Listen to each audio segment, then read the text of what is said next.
প্রিয় শিক্ষার্থী,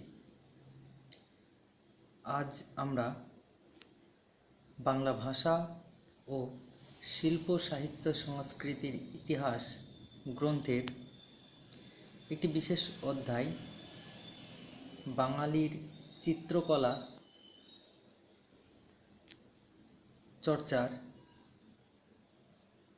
অন্যতম চিত্রশিল্পী অবনীন্দ্রনাথ ঠাকুর সম্পর্কে আলোচনা করব। আলোচনার পূর্বে এখানে আমাদের একটু জেনে রাখা দরকার, এই গ্রন্থের মোট 5টা টপিক আছে। এই 5টি অধ্যায়ের মধ্য থেকে 4টে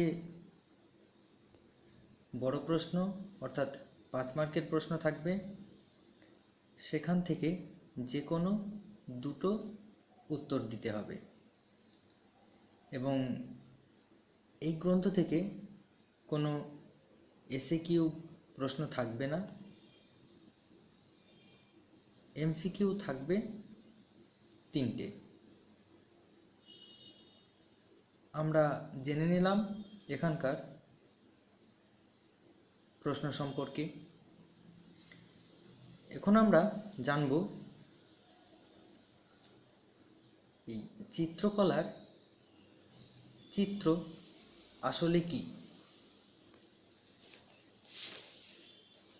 বলা যেতে পারে চিত্রকলা হলো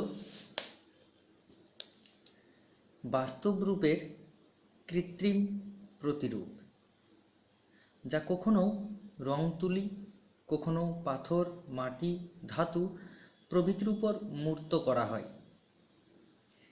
এর মধ্যে নিহিত থাকে চিত্রকরের অভিপ্সা, মনের মাধুরী। অর্থাৎ চিত্রকর তার মনের যে মূল ভাবনা, সেটাকেই তিনি ফুটিয়ে তোলেন তার চিত্রের মধ্য দিয়ে।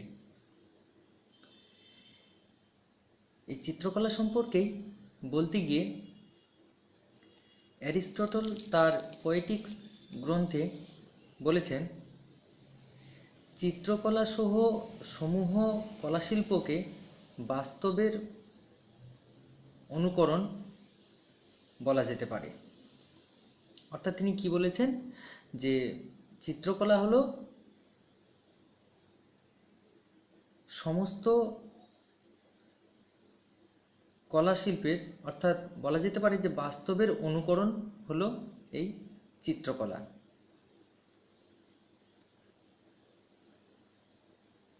চলো এখন আমরা জেনে নেব চিত্রকলা চর্চায় চিত্রশিল্পী অবনীন্দ্রনাথ ঠাকুরের অবদান।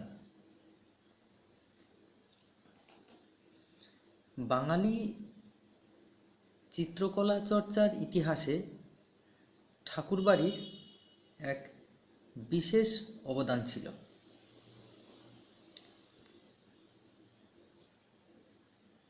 এই চিত্রকলা চর্চাকেই গৌরবান্বিত করেছিলেন ঠাকুরবাড়ির অবনীন্দ্রনাথ ঠাকুর, গগনেন্দ্রনাথ ঠাকুর, রবীন্দ্রনাথ ঠাকুর ও সুনয়নী দেবী।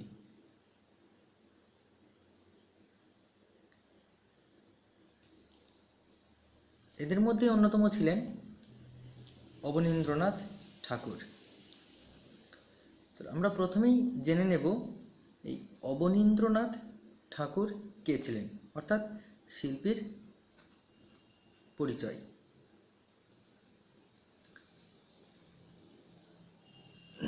বাঙালির চিত্রকলা চর্চায় সর্বাপেক্ষা আন্তর্জাতিক খ্যাতিসম্পন্ন ব্যক্তিত্ব ছিলেন এই অবনীন্দ্রনাথ ঠাকুর।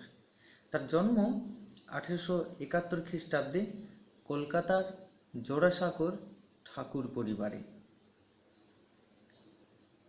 তিনি ছিলেন রবীন্দ্রনাথের ভ্রাতুষ্পুত্র। রবীন্দ্রনাথের ভ্রাতা গুণেন্দ্রনাথ ঠাকুরের পুত্র ছিলেন তিনি।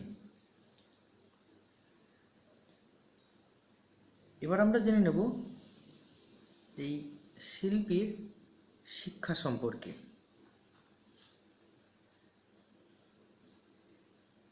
অবনীন্দ্রনাথ ঠাকুর প্রথম দিকে ড্রয়িং, প্যাস্টেল, অয়েল পেন্টিং ও জল রঙের কাজ শিখেছিলেন বিদেশি শিল্পীদের কাছে।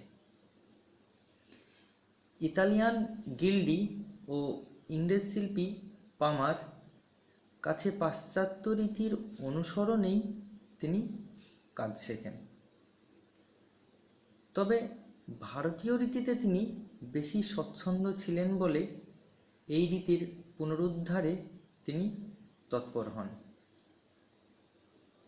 এবার জেনে নেব এই শিল্পীর চিত্রচর্চা সম্পর্কে। কাকা রবীন্দ্রনাথের উপদেশে বৈষ্ণব পদাবলীকে বিষয় করে তিনি এঁকেছিলেন শ্বেত অভিসারিকা ও অভিসারিকা চিত্র। বলা যেতে পারে যা ছিল সম্পূর্ণ ভারতীয় রীতিতে আঁকা। এই রীতিরই আরও গুরুত্বপূর্ণ ফসল হল ব্রজমুকুট, ঋতুসংহার, বুদ্ধ, সুজাতা ইত্যাদি। তার আরও যে সমস্ত জনপ্রিয় চিত্রগুলি ছিল সেগুলির মধ্যে অন্যতম হল কচ ও দেবযানী, ভারতমাতা, অশোকের রানী, কাজরি নৃত্য, দেবদাসী, শাহজাহানের মৃত্যু ইত্যাদি।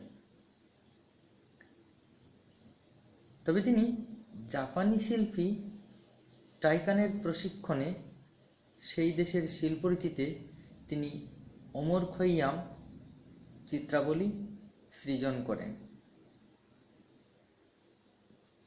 এবার আমরা জেনে নেব এই শিল্পীর অবদান।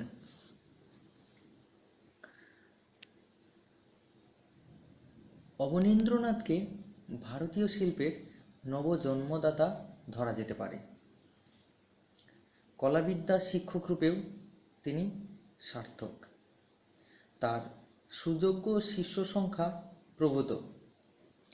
যেমন একজন গুরুত্বপূর্ণ চিত্রশিল্পী নন্দলাল বসুও ছিলেন তার ছাত্র। শেষ জীবনে কাটুম কুটুম নামের হেলাফেলার শিল্পকে তিনি সার্থক করে তোলেন। ওরিয়েন্টাল আর্ট সোসাইটি স্থাপনে তার অবদানও ছিল খুবই গুরুত্বপূর্ণ। বলা যেতে পারে ভারতমাতা অগ্নিযুগে অনুপ্রেরণার উৎস ছিল। তার বেশ কিছু গুরুত্বপূর্ণ ছবি প্রদর্শিত হয় লন্ডন, প্যারিস ও জাপানে। 1921 খ্রিস্টাব্দে তিনি কলকাতা বিশ্ববিদ্যালয়ের বাগীশ্বরী অধ্যাপক এবং 1942 খ্রিস্টাব্দে বিশ্বভারতীর আচার্য হন।